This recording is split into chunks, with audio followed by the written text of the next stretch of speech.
As I was growing up, my mother used to tell me stories about what happened to her in Siberia and in her life, and that was really the impetus for me to make the film, Once My Mother, from the stories that she had told me. But when I was growing up, I just found the stories, the repetition of the stories just too much. I just wanted to put my hands over my ears and run out of the room. Eventually, I stopped listening. Your stories are a burden.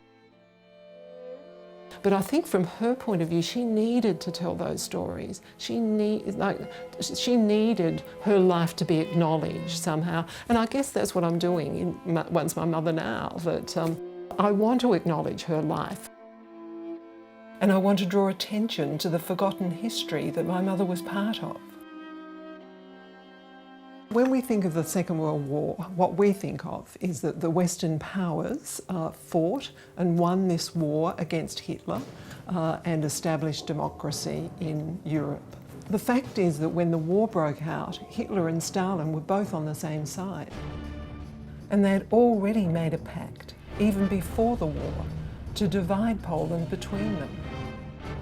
After Hitler invaded, Stalin invaded 2 weeks later, and then promptly annexed the eastern third of the country. And that's when the deportations of the Poles started.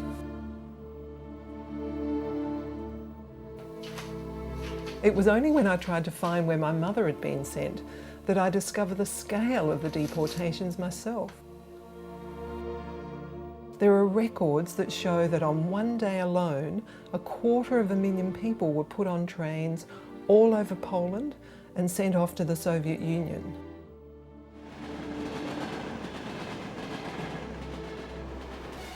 Huge numbers of camps already existed, and a transport system was in place because they'd been sending people to the gulags for decades. And it was only in June 1941, when Hitler invaded Russia,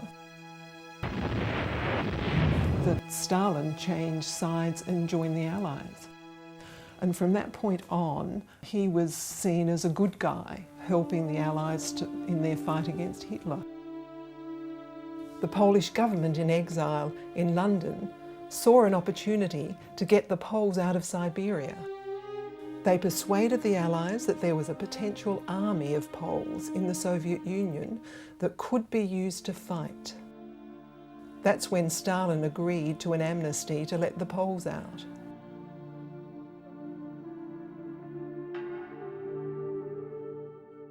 My mother was one of the lucky people who got to freedom in Persia, but there are tragic stories about others who had reached the Caspian Sea after they'd travelled for months and months to find that the borders had closed, and a lot of them had families stranded on either side of the borders. And some people never even made it out of the Soviet Union at all.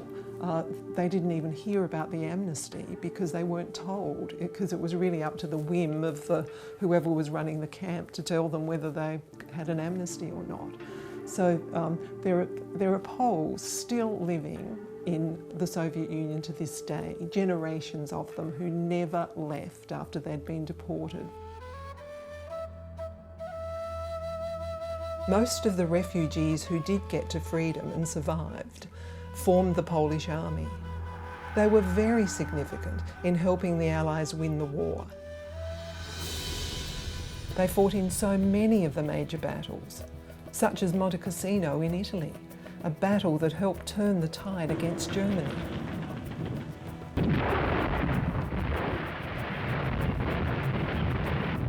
By the end of the war, the Soviet forces had liberated the whole of Eastern Europe from Germany. But then, they never left. And ultimately their occupation was formalised, and Europe was divided into East and West. The Allies had gone into war to defend Poland, but in the end they abandoned the Poles because Stalin was more important to them. The ultimate betrayal was that despite the fact that Poland had been the fourth largest partner amongst the Allied forces, they weren't allowed to march in the victory parade in London. Stalin certainly didn't want them in the parade, because as far as he was concerned, Poland was now part of the Soviet Union and not a separate country. So they ended up being excluded, and it's something that Poles have never forgotten. The reality is that only half of Europe was actually liberated. The other half was enslaved by communism. And when the Cold War started, the real story of what had happened in Eastern Europe just sank into oblivion.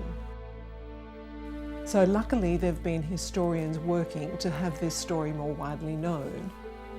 And then in the 90s, with the fall of communism, the archives of a lot of communist countries were opened up. A whole lot more material came to light.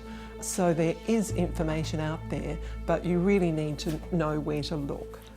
So what I'm hoping is that once my mother can play a role in shedding some light on this extraordinary forgotten chapter of European history.